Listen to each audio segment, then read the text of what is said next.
Olá, nós estamos iniciando a nossa sexta aula do nosso estudo do Catecismo da Igreja Católica e hoje nós estudaremos dos parágrafos 166 ao 197.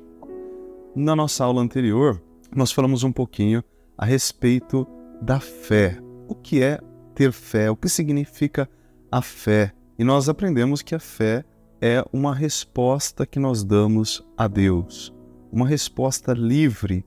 Nós submetemos a nossa inteligência, nós submetemos a todo o nosso ser para a verdade que Deus nos revelou.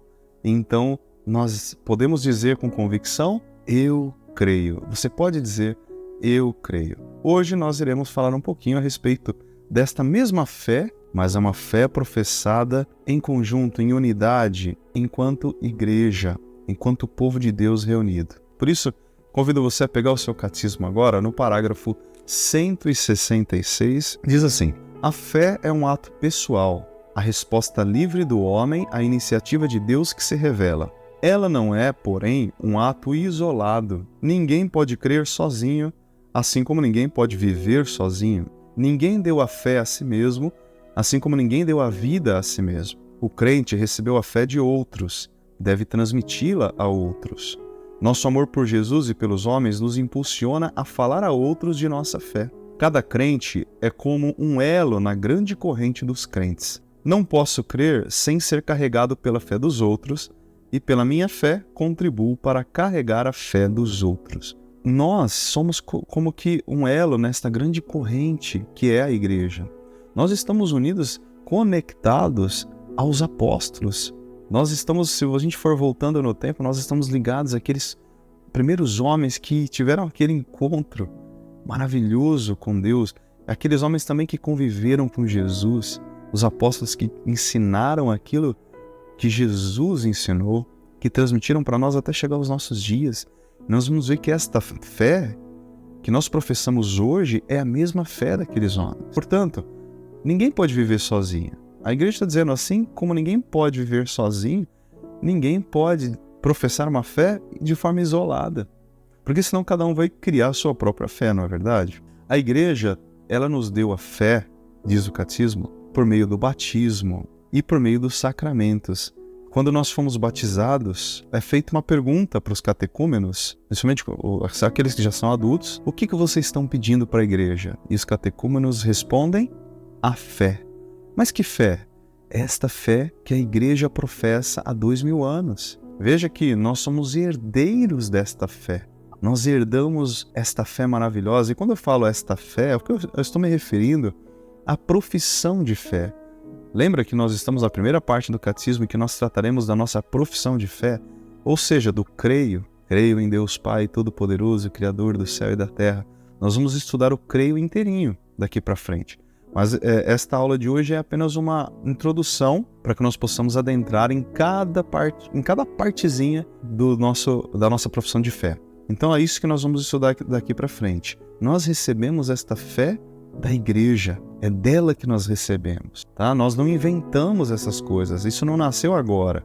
A nossa fé é milenar, tem 2000 anos. O catecismo vai dizer também o seguinte, que então existem aquilo que são chamados de formulações da fé. Quando nós pegamos o creio e nós pegamos cada trechinho do creio, aquilo é uma fórmula. Quando você diz assim, creio na vida eterna. Só esta frase, ela na verdade está resumindo um monte de coisa. Ela é um concentrado, sabe? Igual quando a gente tem aquele suquinho concentrado, suco, que você precisa diluir na água, né? Então por que é concentrado? Porque aquele elemento, ele contém em si diversas coisas que vão ser expandidas. Então, quando eu digo creio na vida eterna, eu estou falando, a gente precisa estudar isso desde quando o pecado entrou no mundo. Quando Deus criou o homem que era imortal, o homem que não foi feito para morrer, toda a história da salvação se baseia nisso, porque Jesus veio para quê? Ele veio para nos devolver a vida eterna. Essas formulações de fé permitem que nós celebremos a fé em comunidade, que nós possamos transmitir esta fé e que nós possamos assimilar esta fé e viver esta fé, certo? Então, cada trechinho dessa fórmula, cada formulazinha que a gente professa, essa fórmula nos ajuda primeiro a compreender a nossa fé, a guardar esta fé, a transmitir esta fé, a celebrar esta fé. Veja, a Igreja Católica, ela é única no mundo inteiro. É a mesma fé. Por isso que a fórmula é importante. Ela permite que no mundo inteiro esta igreja professe a mesma fé. A mesma fé que nós aqui no Brasil professamos, lá no Japão é professada na Igreja Católica a mesma fé.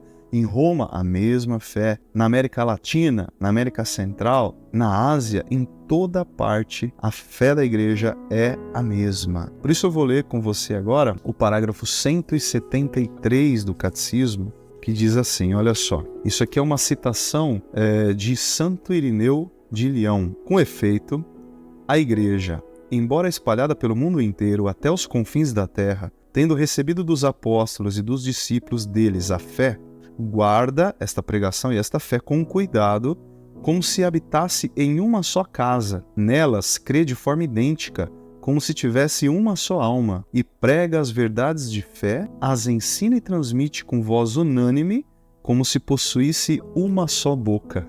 A igreja inteira, professando a mesma fé, é como se houvesse uma única boca professando esta fé. E nós, quando professamos esta mesma fé, estamos unidos a esta boca, essa grande boca, que professa as mesmas verdades de fé. E aí, logo em seguida, passando esta parte, o Catecismo traz para nós, você pode verificar aí no parágrafo 184, logo em seguida do 184, as duas profissões de fé mais conhecidas que nós temos aí. O primeiro é o símbolo dos apóstolos e o outro é o símbolo niceno-constantinopolitano. Então, não sei se você sabia, mas nós temos duas formas de professar a nossa fé. Então, nós temos aquele que é o símbolo dos apóstolos, que é o que a gente professa em toda a missa. Creio em Deus Pai Todo-Poderoso, Criador do céu e da terra, e em Jesus Cristo, seu único Filho, nosso Senhor. É um resumo do que a Igreja de Roma professava. É exatamente a fé dos apóstolos, é esse creio que nós, toda a missa, rezamos, professamos. E nós temos o outro, creio, que é o niceno-constantinopolitano, que é resultado de dois concílios da igreja. Dois concílios, o concílio de Nicéia e o concílio de Constantinopla. Havia muitas controvérsias,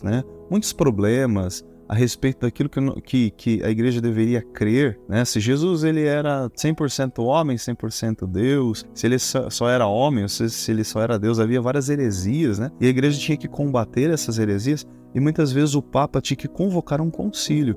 Então o que é o concílio? Ele reunia com todos os bispos do mundo inteiro para discutir essas questões de fé.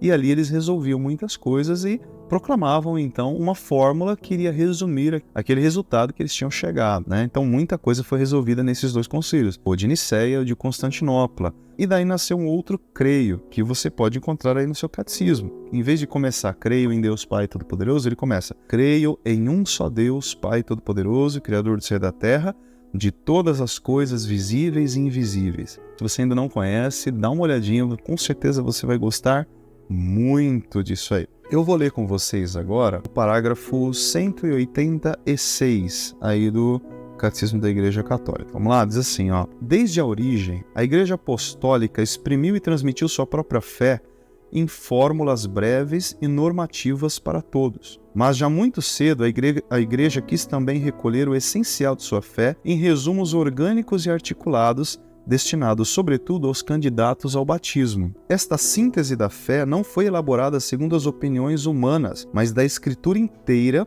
recolheu-se o que existe de mais importante para dar na sua totalidade a única doutrina da fé. E assim como a semente de mostarda contém em um pequeniníssimo grão um grande número de ramos, da mesma forma, este resumo da fé encerra em algumas palavras todo o conhecimento da verdadeira piedade contida no Antigo e no Novo Testamento. Que é aquilo que eu estava dizendo, Então eu comparei com um suco concentrado. O Catecismo compara com a semente de mostarda, que ali dentro dela existe uma árvore enorme com vários ramos. A primeira profissão de fé é aquela que nós fazemos no batismo, que ela é uma profissão de fé trinitária. O padre geralmente pergunta, credes em Deus Pai Todo-Poderoso, Criador do céu e da terra, tarará? E aí a pessoa responde, creio. Depois, credes em Jesus Cristo, tarará? Creio. Credes no Espírito Santo? Creio. Então, assim, é uma profissão de fé trinitária, como se tivessem 3 capítulos ou 3 artigos. Também, o símbolo dos apóstolos, que é isso que a gente professa durante a missa, ele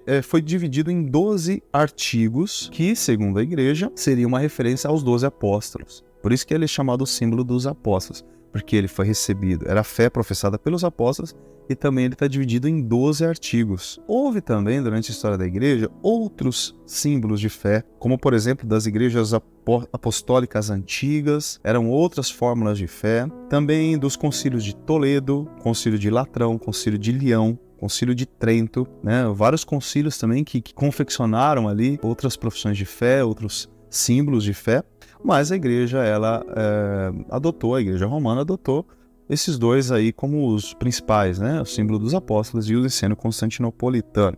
E eu queria ressaltar uma coisa muito importante que diz o catecismo. Diz assim, que o credo ele nos faz entrar em comunhão com a igreja inteira que nos transmite a fé. É uma lembrança que o catecismo faz a nós de que nós não estamos sozinhos, de que nós professamos uma única fé, uma fé que nós recebemos, uma fé que nós herdamos, que ninguém aqui inventou, não é a invenção do Papa João Paulo II, do Papa Bento XVI, não é alguém que saiu da igreja e inventou uma fé, não. Nós professamos a mesmíssima fé dos apóstolos. Cremos no Pai, no Filho e no Espírito Santo, na igreja. Cremos na ressurreição dos mortos, na vida eterna, na ressurreição da carne. Então é isso, eu agradeço pela sua paciência. Nós encerramos aqui pedindo que o Senhor nos abençoe. Em nome do Pai, do Filho e do Espírito Santo. Amém. Fique com Deus e até o nosso próximo encontro.